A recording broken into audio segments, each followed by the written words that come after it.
Kabayan, did you know that there is a Filipina who took part in the country's fight for freedom against the Spaniards, against the Americans, and even against the Japanese during World War II?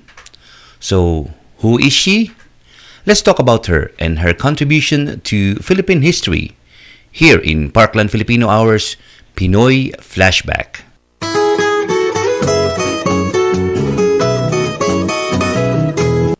But before that, if you find this video interesting, give it a thumbs up, subscribe to the channel, and don't forget to ring the bell so you'll get notifications once we got fresh videos uploaded for you. If France has their own JOAN of Arc, the Filipinos has their own version of JOAN of Arc, who led battles in the fight for freedom. Okay, so who is the JOAN of Arc of the Philippines, who bravely led Filipino soldiers into battle and won many fights? She is Teresa Magbanua, or popularly known as Nay Isa or Nanay Isa to people who are close to her, and was regarded as the JOAN of Arc of the VISAYAN region of the Philippines. Teresa was born in Pototan, Iloilo, on October 13, 1868, to affluent parents Don Juan Magbanua and Doña Alejandra Ferraris. Don Juan was a judge at the Court of First Instance in Iloilo City, while Doña Alejandra was the daughter of Captain Benito Ferraris. Teresa was the couple's second child. Joining with her are sisters Maria and Paz, and also her brothers Manuel, Pascual, and Elias. Teresa Magbanua was said to have been a precocious child, a bit tomboy, and remembered by one of her sisters as a person of dynamic personality, restless, and unafraid of any man.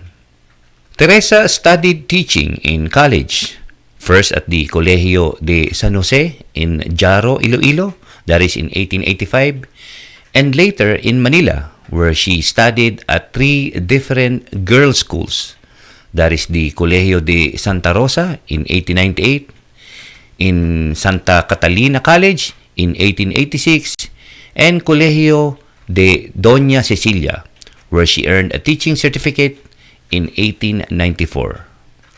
She also earned a master's degree from the University of Santo Tomas and had taught in several schools in the province of Panay. She was a classmate of Doña Aurora Aragon. Who was Doña Aurora Aragon? She was the wife of President Manuel L. Quezon. Teresa married Alejandro Baldero, a rich landowner from Sara, Iloilo. And soon after the marriage, she gave up her teaching career to work on the farm with her husband. And while on the farm, she learned the rough ways of farming, learned how to ride a horse, and even how to fire a pistol.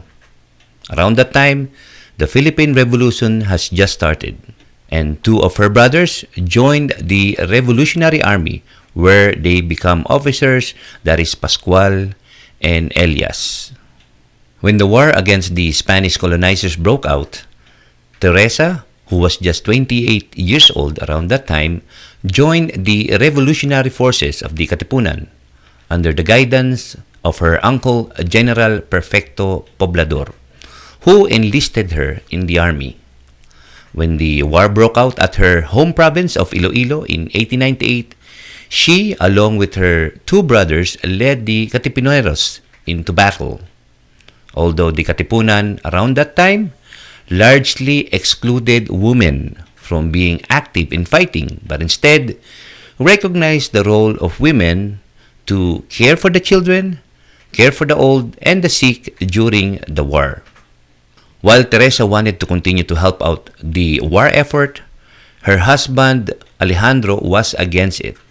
But she did not listen to her husband and went on to battle with her uncle, General Perfecto Poblador, who assigned Teresa as head of the command of a battalion of Bolo troops in Iloilo. Teresa fought in several key battles during the Revolution. On the 3rd of December 1898, her forces fought and defeated Spanish troops at the Battle of Barrio Yoting, which took place in Pilar, Capiz. This was her first battle. Her efforts during the Battle of Barrio Yoting earned her the nickname the Visayan JOAN of Arc. She was strong-willed and determined, and also caring and affectionate as a mother to her troops, earning her the nickname Nanay Isa or Nay Isa. Nanay being the Visayan and Tagalog word for mother, and Isa, a shortened word for her name, Teresa. Still on December 1898, Teresa or Nanay Isa led her troops against the Spanish forces at the Battle of Sapong Hills, still in Iloilo. The Filipinos prevailed despite the odds being heavily in favor of the Spanish troops. After these battles, Teresa's forces were joined by revolutionary forces from Antique under the command of General Leandro Fulion for a march into the heart of Iloilo City, the capital of the province. And on the 24th of December 1898, Teresa or Nanay Isa, along with her troops, were successful in the liberation of Iloilo City alongside General Martin Delgado, General Roque Lopez, General Quintin Salas, and others. Along with other generals, Teresa helped circle Iloilo City, allowing General Delgado to enter and retake the city from the Spaniards. The commander of the revolutionary forces in the Visayas, that is General Martin Teofilo Delgado, commended Teresa for her bravery and military abilities and entrusted her leadership in many more military campaigns throughout Panay Island. During the Philippine-American War, Teresa participated in several battles against the American forces together with her brothers. Her brothers were both ranking officers. Pascual was a general, while Elias was a major. During the Philippine-American War, on the 11th of February 1899, Teresa fought in the Battle of Iloilo City alongside General Martin Delgado. Teresa and her troops defended Iloilo City against the advancing American forces of Brigadier General Marcus Miller. This battle ended with defeat as Teresa and Delgado and their men pulled back and retreat as the American forces took Iloilo City. But on the 10th of March 1899, Teresa and her men regrouped and participated in the Battle of Balantang Jaro alongside brothers General Pascual. This battle resulted in Philippine forces retaking Jaro from the Americans. For her valor, she was given a prominent place in the celebration that followed, with her leading her troops into the city riding a white horse. That same year, Teresa participated in the defense of Balantang, a nearby town which was known in history as the Second Battle for Jaro. After many successful fights and campaigns, Teresa soon suffered personal tragedy as both her brothers died that same year of 1899. His brother General Pascual Magbanwa died in December 1899 at the age of 24, and her other brother, Major Elias Magbanwa, also died at the age of 19. Both deaths was too much to bear for Teresa.